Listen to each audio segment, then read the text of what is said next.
agentes vinculados de una manera u otra con la República Popular China. Para entender este tema desde el punto de vista, por lo menos, del procedimiento institucional, hemos solicitado la presencia de dos abogados que, desde perspectivas diferentes, tienen experiencia en el tema. Uno de ellos es el señor Aníbal Quiroga, constitucionalista, procesal y actualmente decano de la Facultad de Derecho de la Universidad César Vallejo. Junto a él hemos invitado al señor José Hélice, que fue durante cierto tiempo oficial mayor del Congreso de la República, es decir, la máxima autoridad administrativa, y que también es un abogado que podrá darnos su punto de vista. Lo que está en debate es: ¿corresponde, procede, hay razones suficientes para abrir un procedimiento que pudiese desembocar, como sucedió súbitamente con la señora Boluarte, con la separación del cargo del jefe de Estado? Hay razones que llevan a plantearse esto como razonable. Y en segundo lugar, si fuera el caso, ¿qué es lo que corresponde? Un tratamiento que se le dé en tanto que jefe de Estado, es decir, vacancia con número de votos requeridos, o más bien como congresista con un número de votos más reducido. Señor Quiroga, tiene la palabra, por favor. Buenas noches, Fernando. Buenas noches, el doctor Elche. Yo creo que, digamos, siendo que políticamente lo que ha pasado es un desmadre y una cosa bastante complicada, digamos, si hay o no hay lugar a la vacancia, como siempre se dijo en el caso de Boluarte, en el caso de Castillo, en el caso anterior del propio Vizcarra, depende del número de votos que hay en el Congreso, porque es una decisión política, no es un tema de justicia, no es un tema de buen proceder, es un tema de votos. Ahora, en el Congreso se juntan los votos cuando hay situaciones pues complicadas, ¿no? Como por ejemplo un presidente que no tiene bancada, tipo Vizcarra, o una presidenta que se pelea con la prensa y que termina con un porcentaje de aprobación casi en cero. En el presente caso yo creo que digamos, el escándalo va creciendo día a día conforme van saliendo los videos y las explicaciones digamos, superfluas que se dan, y si hay o no hay votos suficientes podría ser vacado. Ahora, el problema está en qué cosa es, ¿no? ¿Es congresista o es presidente de la República? Y ahí, digamos, yo tengo una clara idea desde el principio. Yo he escuchado a gente que dice presidente en funciones, o presidente en ejercicio, o presidente accidental. Él es un presidente transitorio, es lo que dice la Constitución.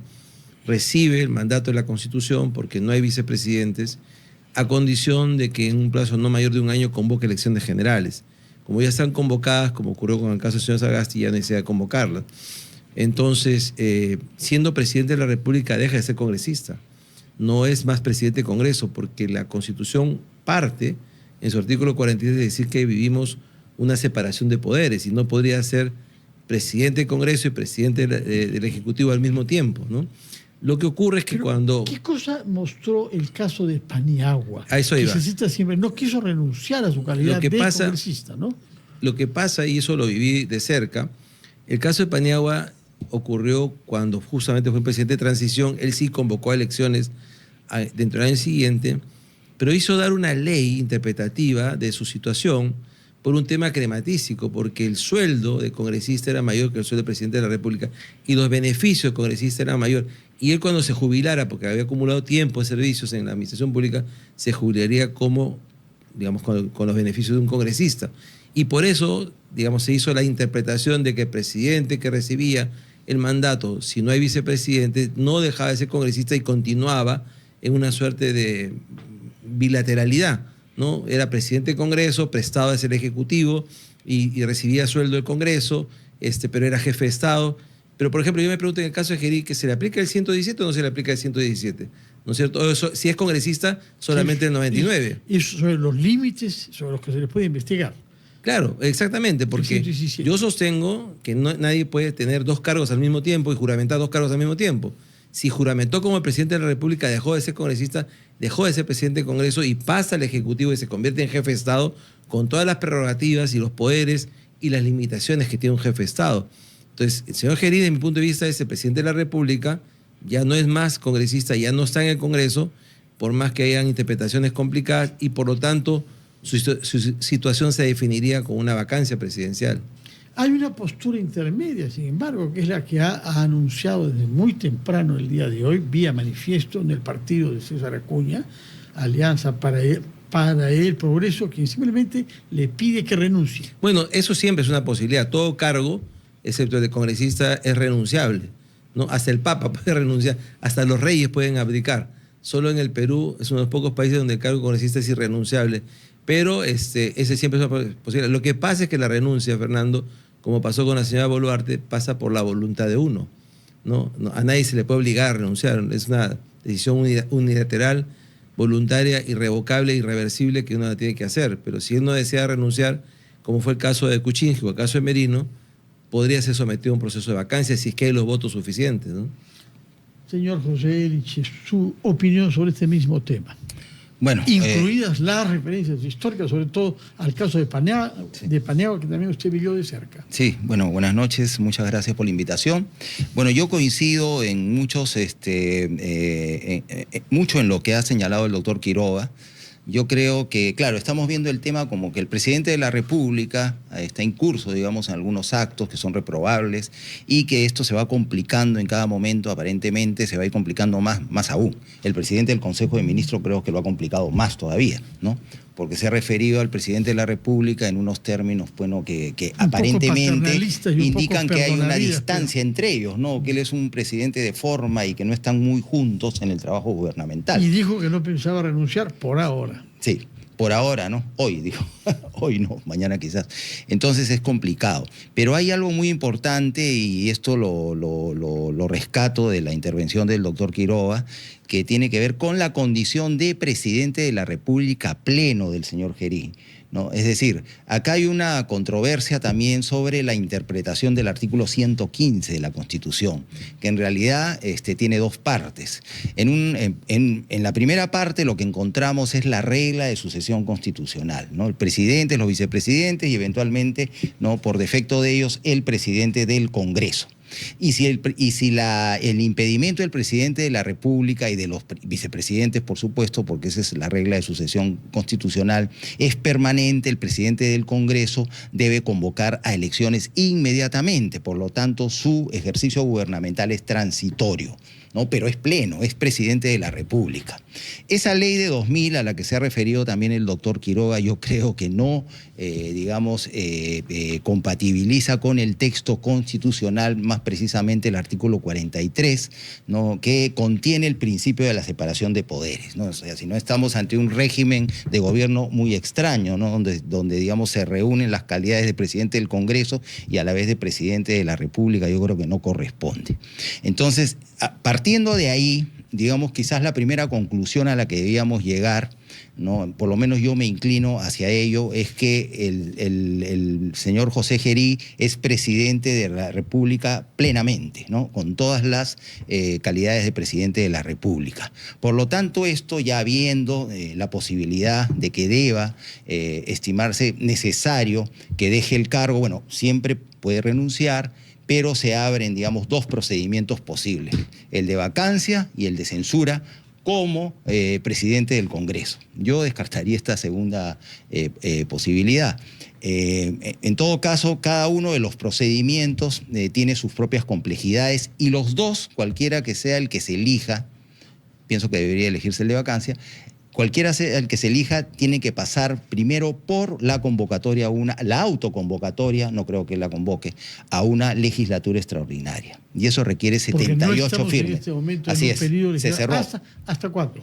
Se cerró, ¿no? ¿Hasta cuándo? Es hasta todavía una semana, ¿no? Sí, no, todavía, sí, faltan, es de los primeros días de marzo, ¿no? Sí. Entonces, es complicado porque se requiere 78 firmas para solicitar la convocatoria a una legislatura extraordinaria. El presidente del Congreso tiene 15 días para convocarla. Pasados los 15 días, si no lo hace, los convocan los vicepresidentes, miembros de la mesa directiva del Congreso, uno tras otro, sucesivamente. Y si al final ninguno la convoca, el oficial mayor, dice el reglamento del Congreso, convoca la legislatura extraordinaria. El señor Forno, me parece. Sí, ¿no? Así es, ¿no? Entonces, ese es ya. Pero la decisión es cuál vía van a utilizar. Estamos la vía hablando de abril. ¿Ah? Estaríamos hablando de Sí, abril, sí, sí. más o menos. La vía En el mes de rápida, las elecciones. sí, sin duda la vía rápida es la vía de la censura, que también tiene sus propias reglas que no estamos viendo, y por otro lado la vía un poco más extensa y difícil es la de la vacancia, ¿no? Por los requisitos y demás, y por las condiciones que tiene, digamos, en cada una de las etapas.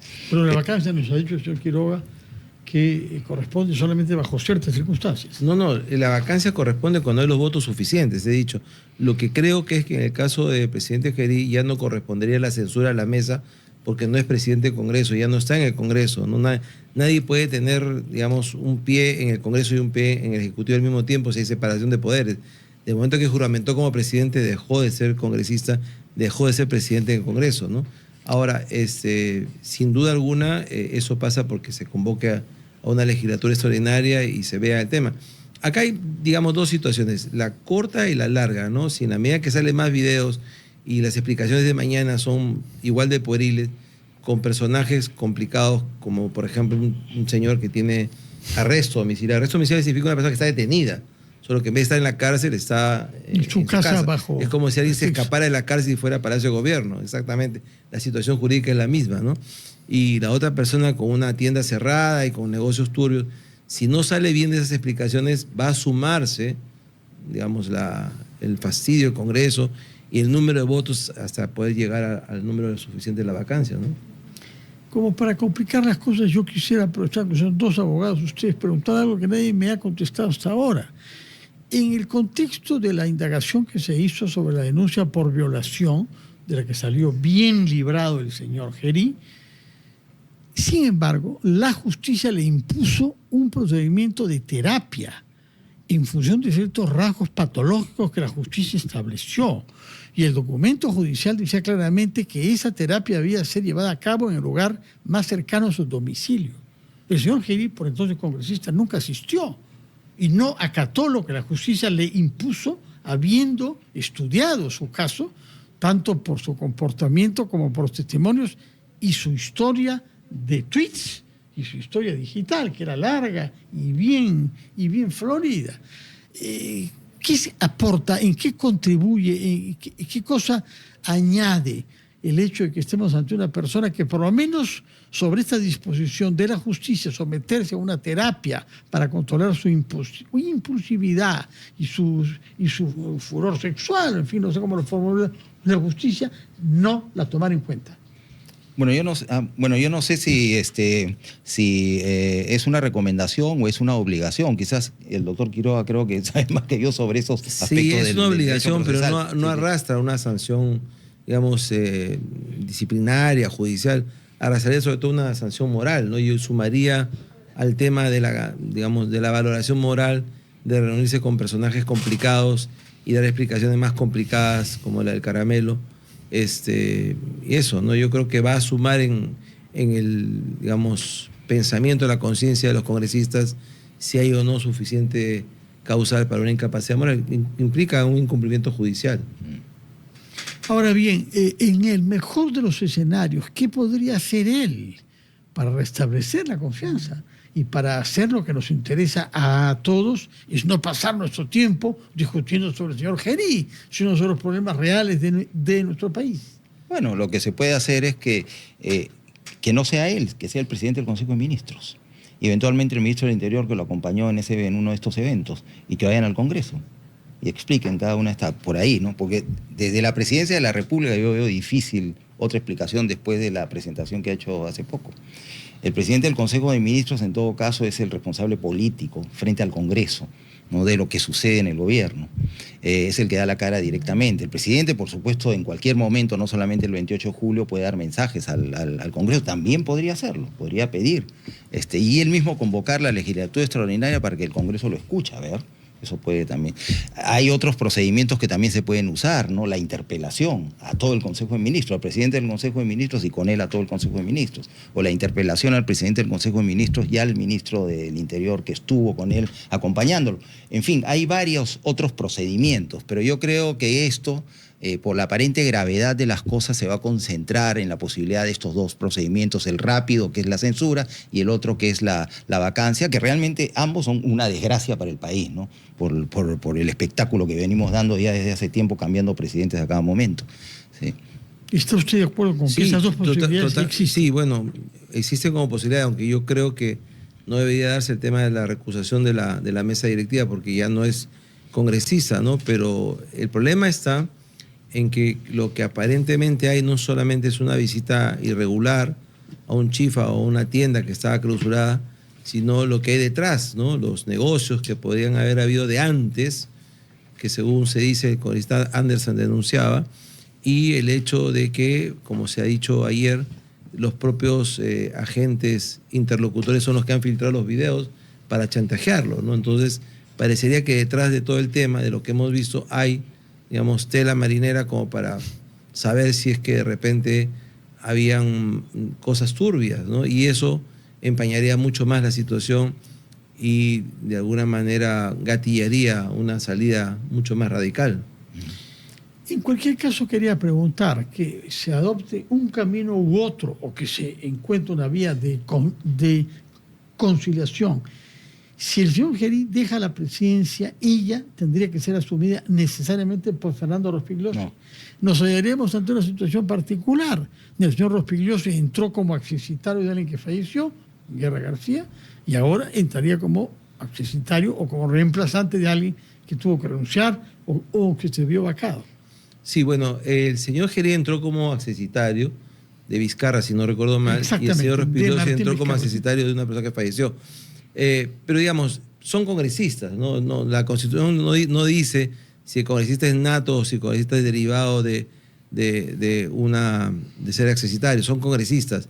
Lo que ocurriría probablemente sería lo que ocurrió en el año 2000, lo que ocurrió también en la época del señor Sagasti, y es que se censura o se, digamos, licencia al señor Gerí, se censura toda la mesa y se buscaría un congresista de consenso para asumir la presidencia transitoriamente por los meses que quedan, ¿no? Que fue de alguna manera lo que ocurrió con el señor Sagasti cuando el señor Merino renunció, porque la mesa directiva está conformada por otra persona y ahí lamentablemente vemos un espectáculo de apetitos y de cierta voracidad por coger, aunque sea un par de meses, la presidencia de la República, ¿no? Entonces, ese esquema es el que creo yo alguna gente quisiera repetir. Hay gente que cree que gana con el río está revuelto, hay gente que no tiene mucha expectativa en las elecciones y prefiere subvertirlas, y hay gente que tiene la esperanza en las elecciones. Entonces, ¿qué debería pasar? Yo creo que la verdad es lo que más nos ayuda, ¿no? El señor Gerí tendría que, digamos, sincerarse, decir efectivamente he hecho esto, eso han sido los negocios, esto es lo que he parado, y de ahí ver si el Congreso lo perdona y sigue hasta el final de las elecciones, o lo licencia o renuncia, ¿no? Pero si siguen habiendo explicaciones cada vez más pueriles, lo que va a hacer es como una arena movediza, hundirse más, ¿no? Me parece que no solamente lo que hemos visto, sino los negocios que podrían haber detrás, ciertos o fallidos, porque según se ha dicho, son los propios interlocutores chinos los que han proveído los videos a la opinión pública como una venganza, es lo que se ha dicho ayer, ¿no? Se puede hacer algo creativo también, que, perdonen, se me acaba de ocurrir, pensando un poco en otras salidas. La Junta de Portavoces puede citar al presidente del Consejo de Ministros y pedirle explicaciones, en periodo que después se hagan públicas. La Comisión de Fiscalización, que no me gusta su existencia, porque el control político tiene otro procedimiento, otra dimensión, también podría convocar a los ministros para que expliquen la conducta del presidente de la República, ¿no? Y ver si encuentran satisfacción en esas explicaciones, ¿no?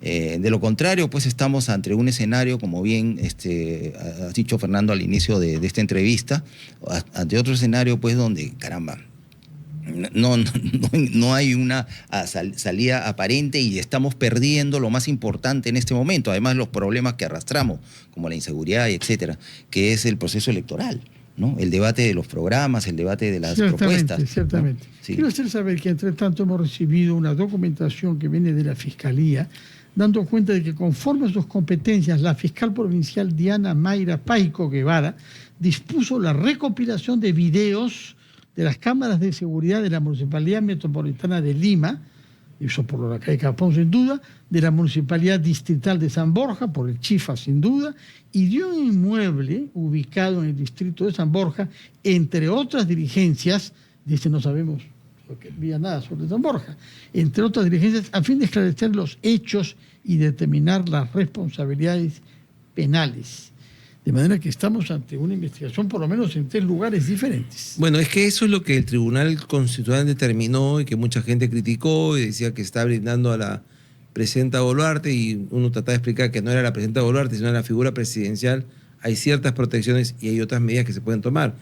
Pero el tema del señor Gerí tiene una fecha de vencimiento muy corta, ¿no? El 29 de julio de este año le caerá a la Fiscalía con todo, y con todos estos medios probatorios va a estar bastante complicado, y ahí sí las explicaciones van a tener que ser mucho más ciertas, mucho más comprobadas, ¿no?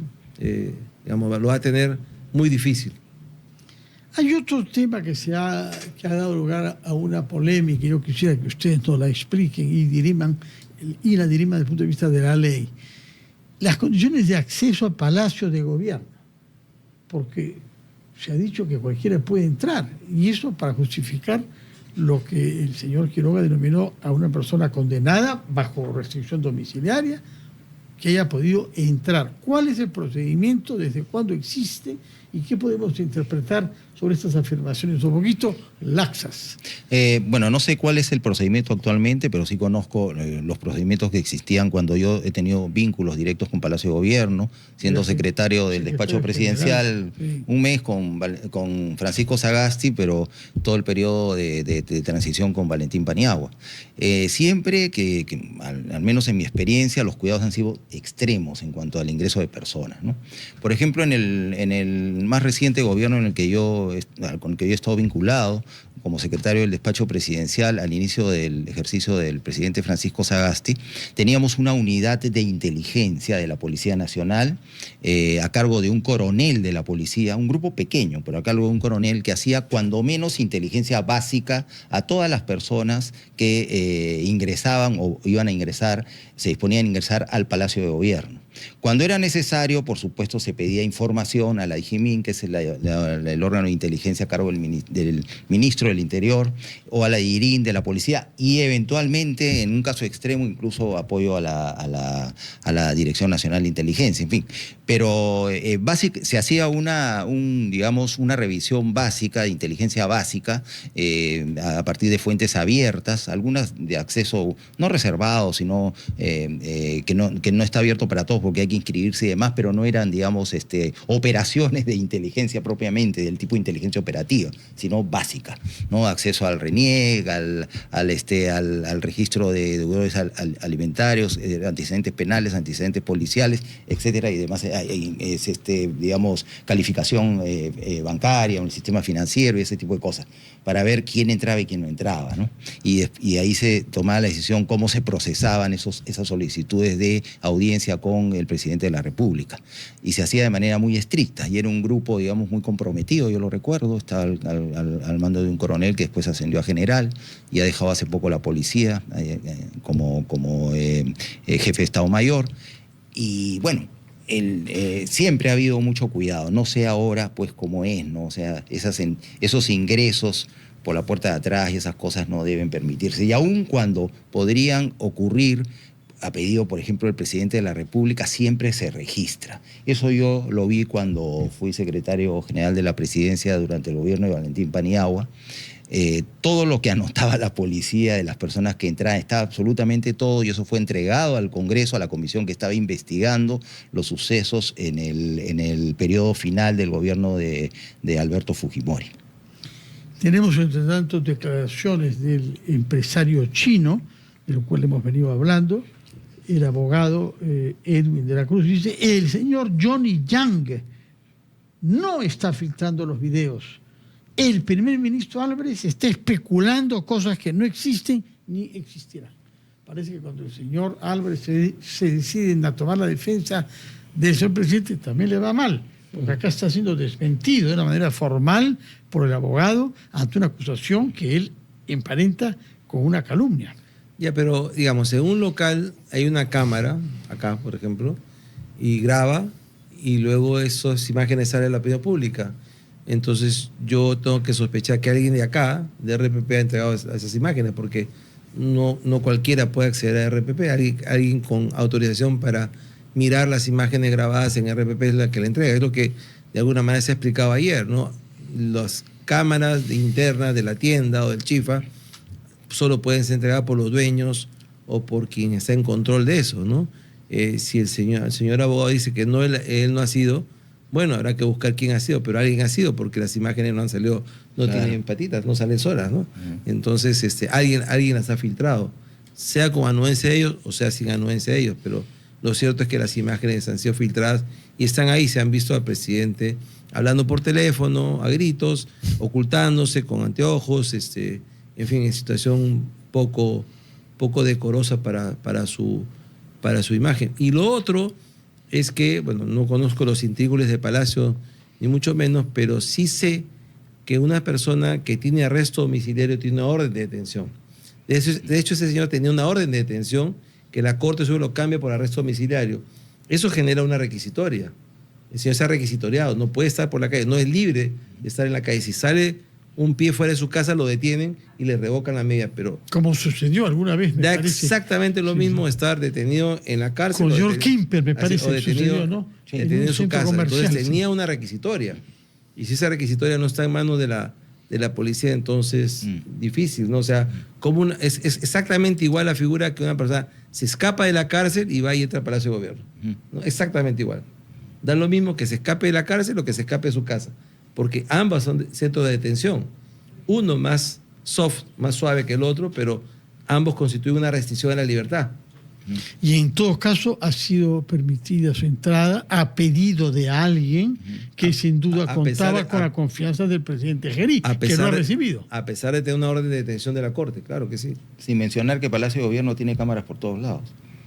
Y todo esto es administrado por una oficina especial de seguridad electrónica a cargo de un oficial de las Fuerzas Armadas. Entonces, y que es bastante compleja, ¿no? ¿Qué ha fallado en lo fundamental de nuestro dispositivo institucional para vernos una y otra vez en esta situación? Claro, la elección del señor Castillo, por una parte, con la falta de un vicepresidente, porque Cerrón no pudo postular. Ya sabemos lo que pasó el año 21, pero los problemas van más allá que eso, Sí. ¿no? Algo está fallando en nuestra institucionalidad. Sí. Yo creo que lo que falla principalmente es, en primer lugar, la no existencia de organizaciones políticas, ¿no? Que hace que gente advenediza esté ahí y de alguna manera pululan y de alguna manera se sacan la tinca. Pero lo otro que falla es la condición de ser estadista, ¿no? Un estadista tiene una visión superior, tiene una visión sobre la sociedad. Un estadista sabe que lo van a mirar, no puede ponerse un Rolex en la mano porque sabe que lo van a mirar. No puede ponerse pues un Cartier o un Montblanc porque sabe que lo van a mirar. No puede tener gestos de agresividad, digamos, recordarle a la mamá a alguien o pegarse con alguien porque sabe que lo van a mirar. El caso del presidente de Francia, que en la puerta del avión la esposa le da una cachetada, eso todo el mundo lo ve, ¿no? Si se caen las escaleras a subir, un estadista está en el ojo público permanentemente y tiene que tener condiciones de estadista. Y lo que no hemos tenido en los últimos años, lamentablemente, yo creo que después de Paniagua quizás y por ahí, no sé, son estadistas, ¿no? Hemos tenido improvisados en la política que creen que ser más o menos alegre o más o menos tiktokeros o más o menos entusiastas los hacen pues jefes de Estado, pero digamos, falta cuaje, falta una prosapia, falta una raza de personas que manejen la dimensión del Estado. Sin duda alguna Alan García era un estadista, ¿no? Sin duda alguna Felipe González es un estadista, Aznar también. Se saben que es una persona que concentra el poder y lo saben administrar para el resto del país. Pero si usted ve una persona que, digamos, su mayor mérito es hacer un baile, un TikTok y está lleno de anillos y cosas y mostrando ese tipo de detalles, eso no es un estadista, ¿no? Ahora, la paradoja es que Somos Perú, que es el partido del cual es miembro el señor Gerí, que ha sido elegido congresista, es cierto, accesitario por ese partido, y luego presidente del Congreso por ese partido, es el partido, uno de los partidos más antiguos, entre tanto, ¿eh? Pero la tiene más de 20 pregunta, años. Fernando, Número dos. ¿es realmente el un partido? que tiene más municipios. una quinta parte de los municipios del Perú han sido ganados por ellos. ¿Es realmente un 350. partido? Y en tercer lugar, más gobiernos regionales. 10 de los 25 gobiernos regionales están gobernados por ese partido.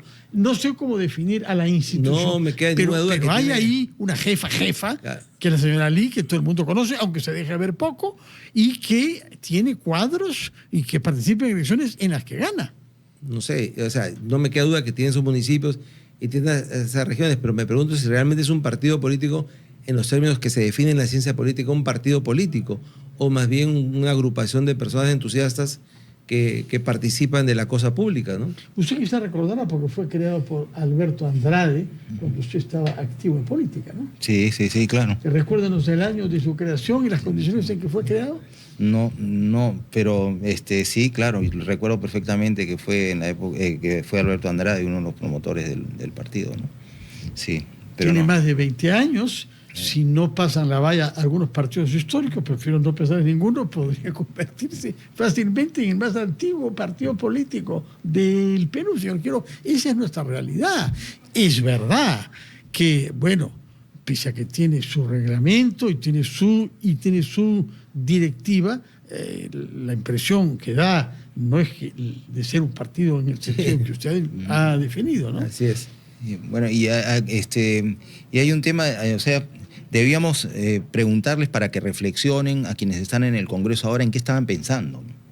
O sea, justamente un poco reflexionando sobre lo que ha señalado el doctor Quiroga y también lo que dijiste sobre la institucionalidad. O sea, no fueron capaces de darse cuenta que tenían que elegir a una persona que tenga esas capacidades de estadista para eventualmente encargarse o asumir la presidencia de la República. ¿Qué pasó ahí?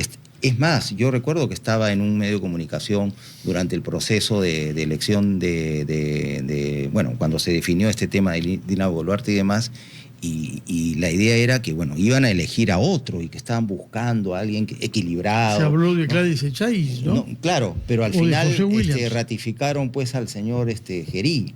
Entonces, ¿en qué estaban pensando? Entonces Muy tienen bien. que ver qué hacer también, porque tienen responsabilidad en esto, para solucionar este problema de la mejor manera posible y dejarnos seguir con el proceso electoral. Muchas gracias por su presencia y sobre todo aprecio mucho que hayan sido capaces de articular las circunstancias más concretas y a veces penosas con el marco constitucional. Y eso es lo que necesitamos, no resolver los problemas de una manera simplista y precipitada, sino